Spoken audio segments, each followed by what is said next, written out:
All right, we are on day 25 on how to build your swing in 30 days. Today we're going to talk about impact as far as weight position goes. All right, because a lot of us really struggle with our weight at impact, and it causes a lot of swing faults. So if you haven't already, make sure you subscribe, stay tuned. Let's talk about how that weight moves into impact.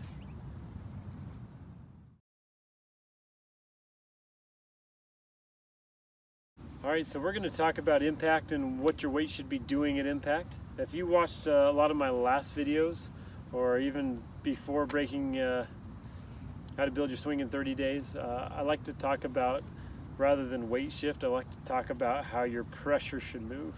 All right, so basically a simple idea. What's the difference between weight shift and pressure? I've shifted my weight, but I've shifted my whole body.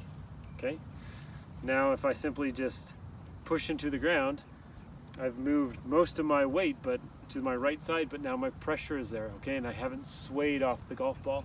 So if you're a person who really sways a lot and you can kind of see it and your head looks like it's bouncing back and forth, you need to concentrate on really moving the pressure, so your center of mass should still pretty much feel like it stays in the same place. So my center of mass hasn't moved a whole lot, but a lot of weight has gone into my right leg. Okay, so that's the difference between weight shift and pressure shift.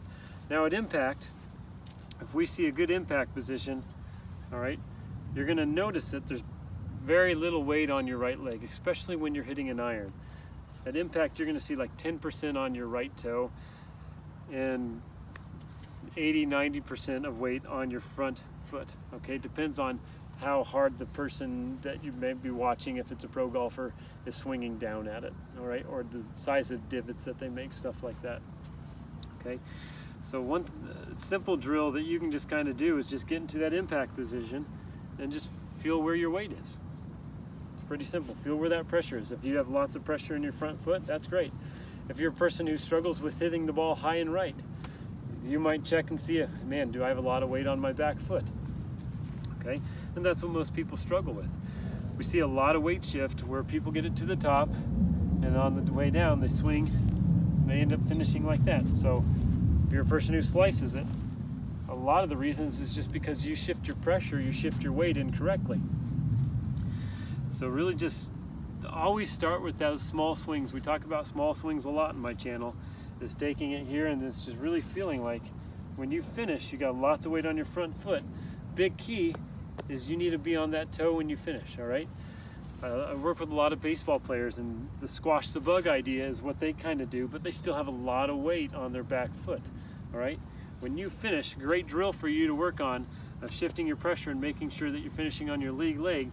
As you swing through, you should be able to lift your toe up and tap it on the ground, okay? If you can't lift and tap on it, then you have not shifted your pressure or your weight incorrectly. So one more time, make sure that you guys can see it. Take it back, through, then you should be able to tap that foot on the ground. So if you're back here, you're not going to be able to do that drill. Okay, it's a great way for you to practice your finish, practice your balance, and to make sure that you're shifting your pressure correctly. Okay, now after you've done that drill a few times, all right, put a ball in front of you, hit that ball, see if you can still tap. Okay, easy way for you to work on holding your balance, holding your finish, getting that pressure, that weight to that front foot. Remember, a lot of it needs to be there at impact for you to hit the ball well.